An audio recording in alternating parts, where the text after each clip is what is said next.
football administration still very much unsettled, with all parties yet to reach a compromise, now negotiate peace.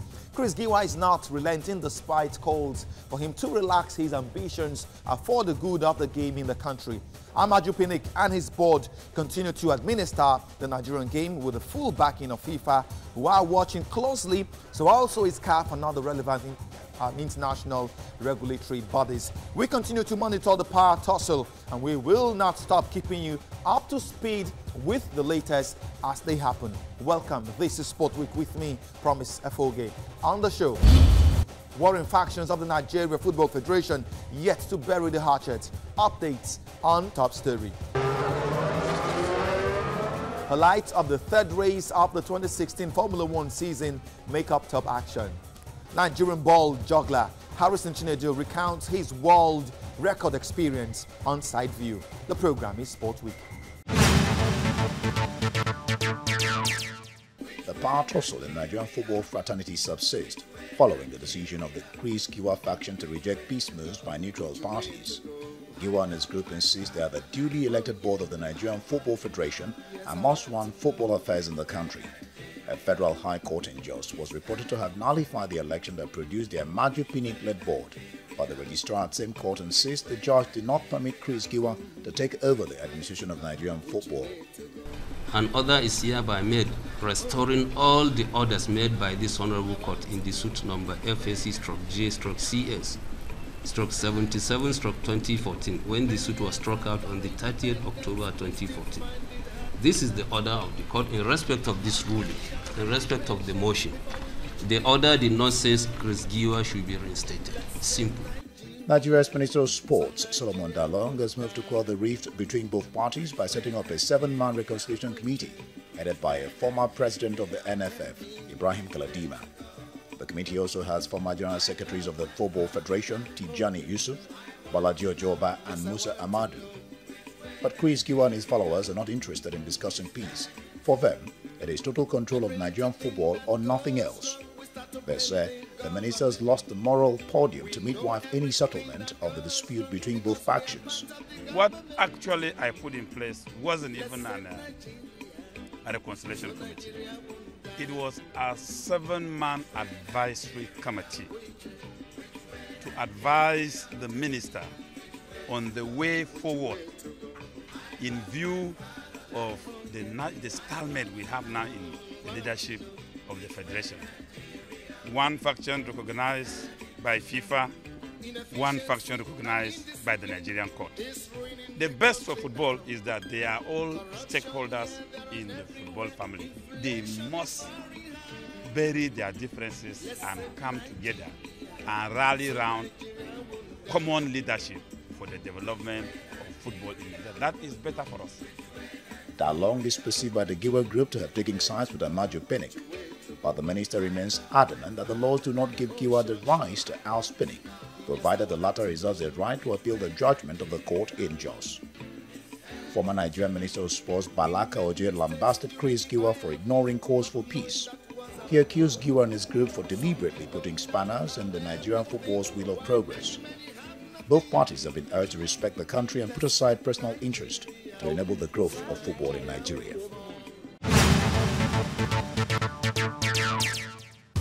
Well, the Chris Giwa faction have passed a vote of no confidence in the reconciliation committee constituted by the sports minister Solomon Dalong to resolve the long-term crisis rocking the leadership of the Nigeria Football Federation. They are faulting the decision of the sports minister, insisting he has no right to take such action. Now, my question to Giwa and his cohorts will be, if the sports minister does not try to influence ongoings within the Nigerian sports family, who will?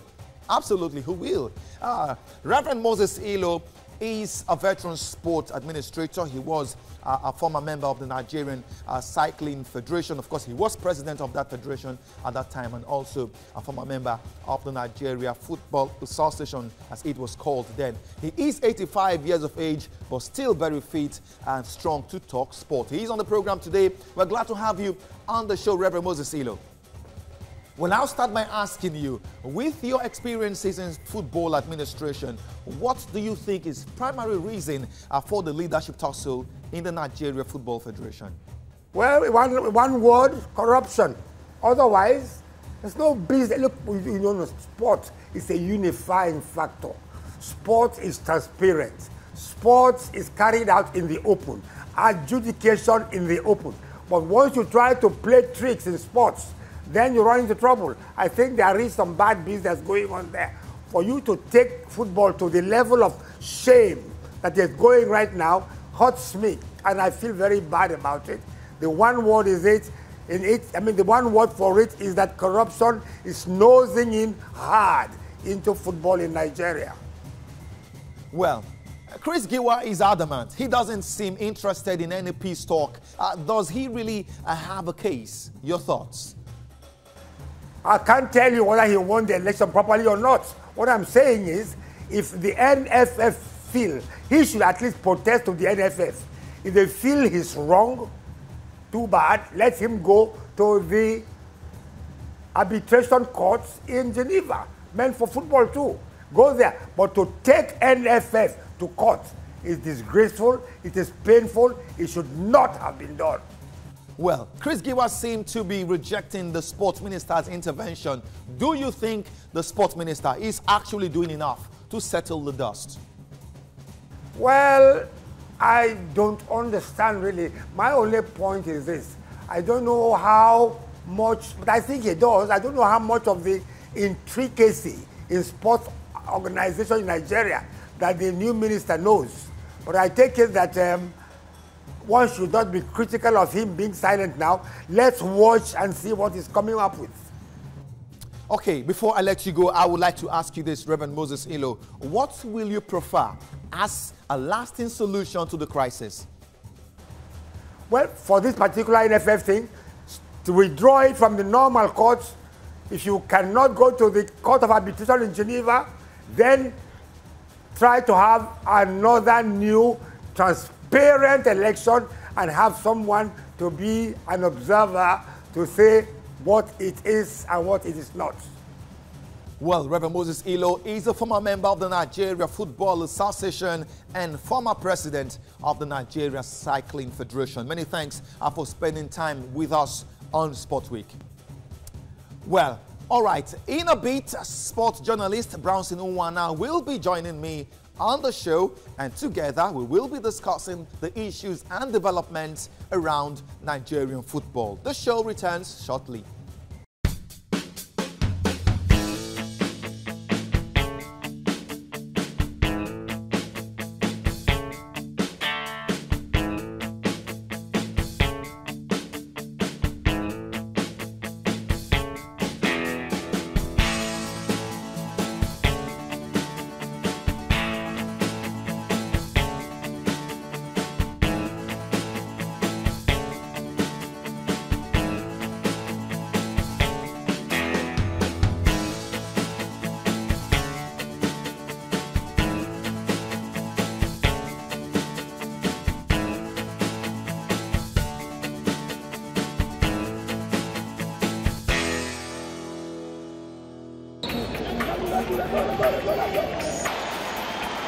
I'm Victor Osimhen, Nigeria Golden Eagle player. Keep watching Sports Week.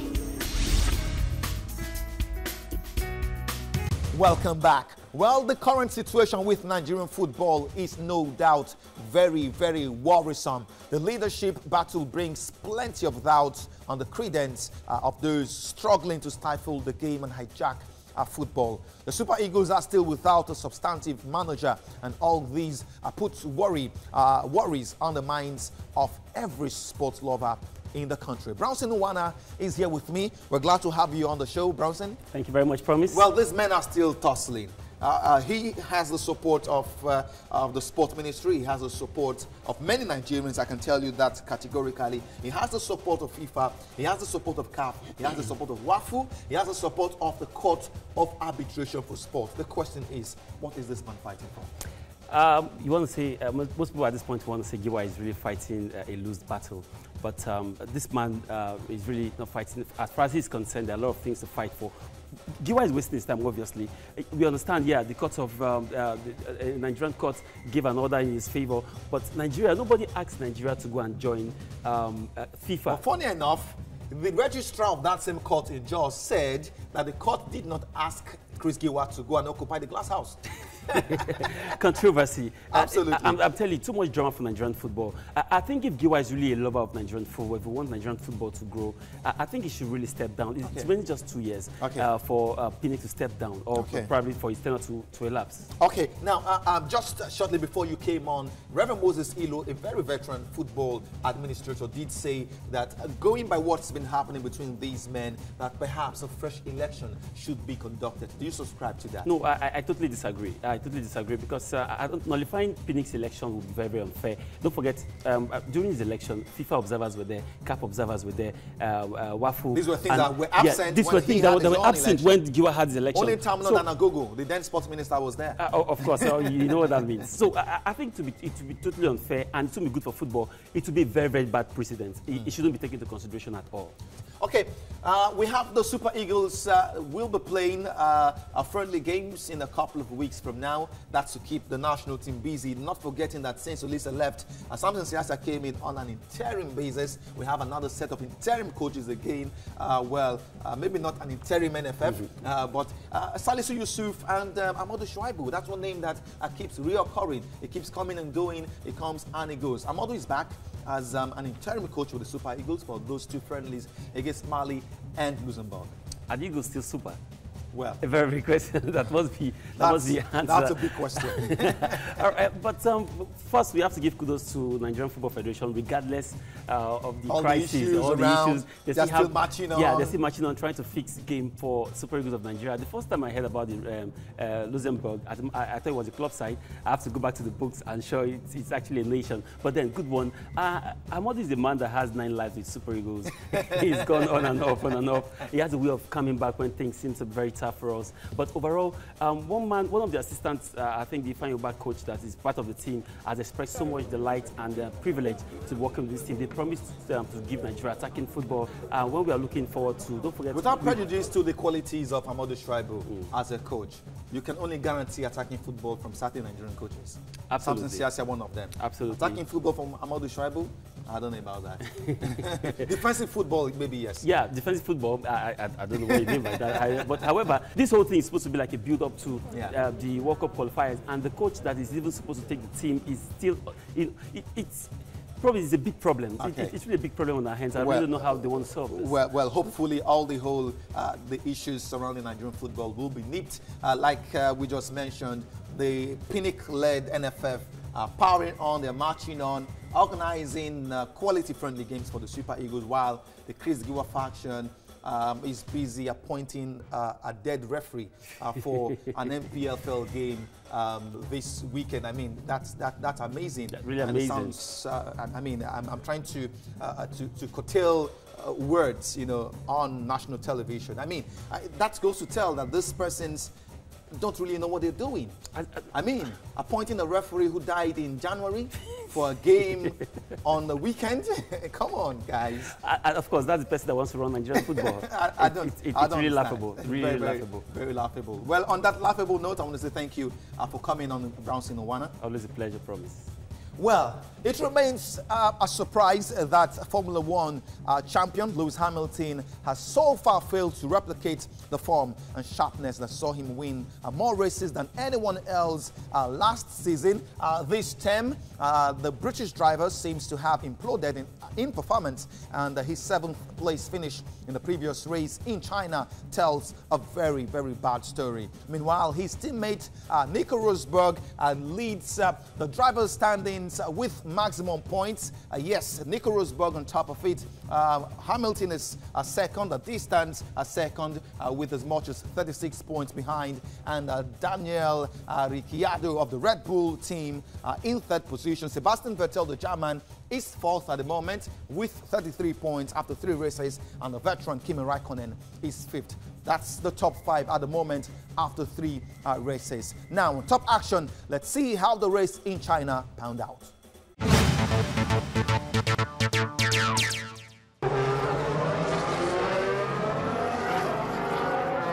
Nico Rosberg claimed a dominant win in an action-packed Formula One Chinese Grand Prix to extend his championship lead over Mercedes teammate Lewis Hamilton, who battled up to 7th with some feisty driving after starting last.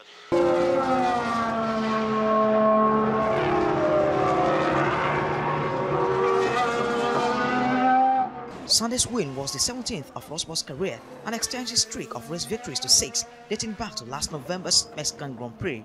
Rosberg crossed the line a mammoth 37.7 seconds ahead of German compatriot Sebastian Vettel, who recovered after colliding with his Ferrari teammate Kimi Raikkonen at the first corner to claim his 3rd win from 3 races this season.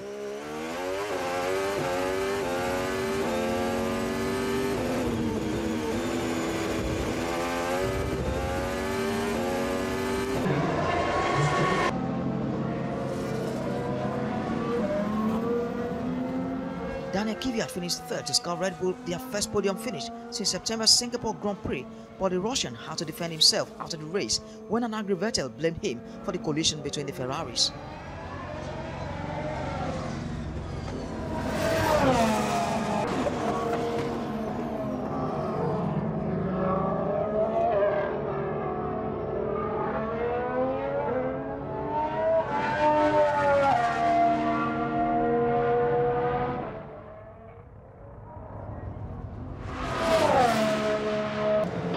Deep back pocket. Must be that new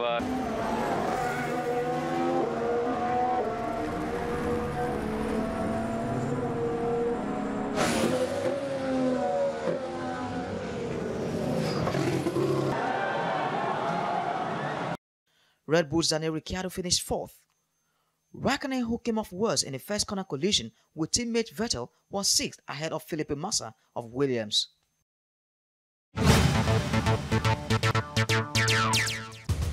Harrison Chinedu is a Nigerian footballer and ball juggler. He is not as popular nor successful as the likes of Cristiano Ronaldo, Lionel Messi, Zlatan Ibrahimovic and the rest. But he has done something perhaps these players I just mentioned may not be able to do. Harrison's name is now in the Guinness World Book of Records, and he tells us why on Side View.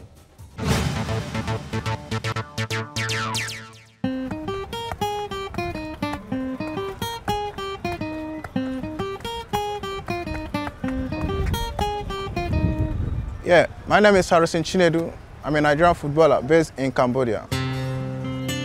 Yeah, I'm a footballer. I came back from Cambodia recently. I set a Guinness World Record and broke the previous one of 15.2 kilometers set by Abdul Halim of Bangladesh. So in Nigeria now, by name Harrison Chinedu, I have set the record to 48.04 kilometers. Now I am the Guinness World Record title holder on the farthest distance travel with football ballers on the horse. As a good player, you need to know how to juggle football because it will give you confidence when you are in the field of play.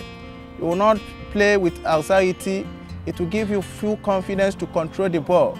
Even when opponents approach you so closely, it will give you confidence to dribble the opponent and get that ball close to you. I have the courage that I will break that record.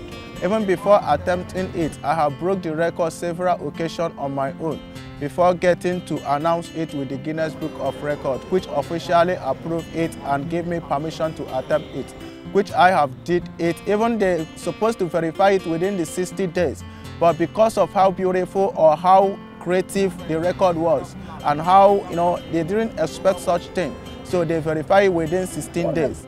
Which can show you that I just have extra strength and extra plans and extra packages over what they expected.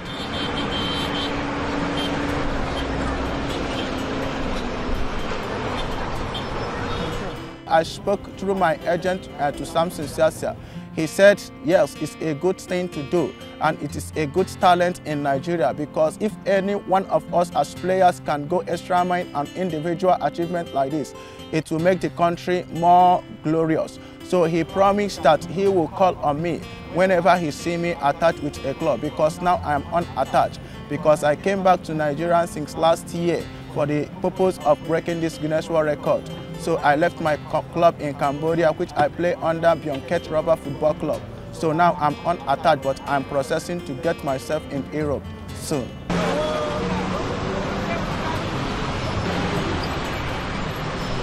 Even my own record I dare to break, and there are so many other records which I will break very soon. As I am now, I'm just like a role model to so many people.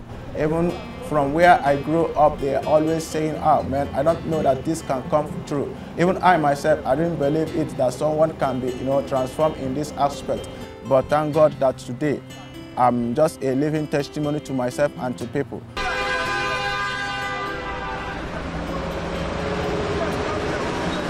The whole things that runs through my mind was, I will make it. Even more especially when I got to Baker Bridge, at the top of the bridge, almost finishing the bridge, I have muscle strain. It was very, very terrible. But when I hold my labs, I was making a prayer and supplication in my mind that God, I will do this because I have set for it. I travel with the ball on my head from kilometer 46 Lagos-Ibadan Expressway down to National Stadium Surulere. And when I got to National Stadium Surulere, it didn't end there. I still go around the National Stadium Membo for 17 laps to complete 48.04 kilometers.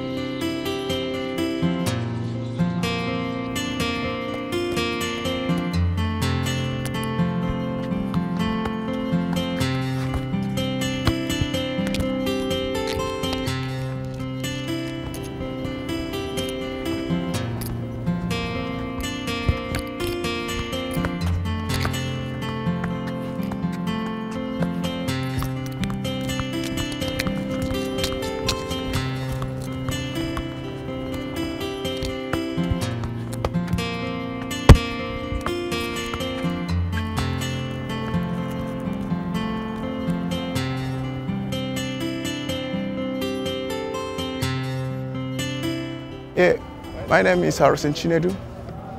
I would like to play for Chelsea Football Club. I would like to play for Super Eagles. And I play from central defense with a good skills. The official countdown to this year's Olympics began on Thursday when the torch was lit at the site of the Asian Games, with organizers hoping it will shift attention away from Brazil's political and financial problems. We reported this story and others, and we'll now do a flashback on them.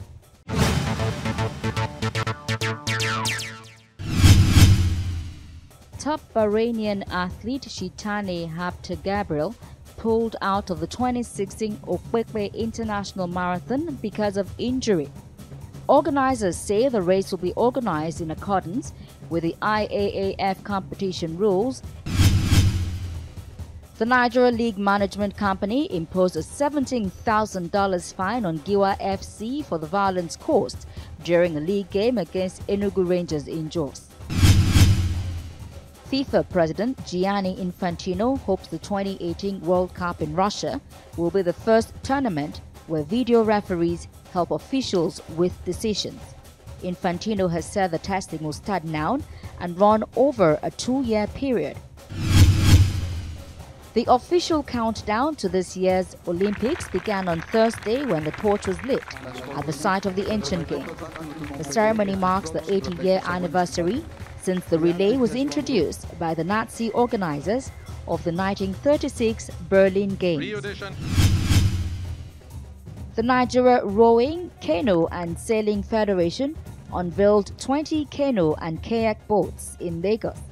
The facilities were provided by a sponsor, a move that is aimed at grassroots development and creating awareness of the federation's activities. Well, it's about time to call it a day on the show today, but let's see what's on the card as far as sport is concerned for next week. Well, the road to the UEFA Champions League final in Milan continues with semi-final matches on Tuesday and Wednesday. Like it is commonly said, when the going gets tough, only the tough gets going.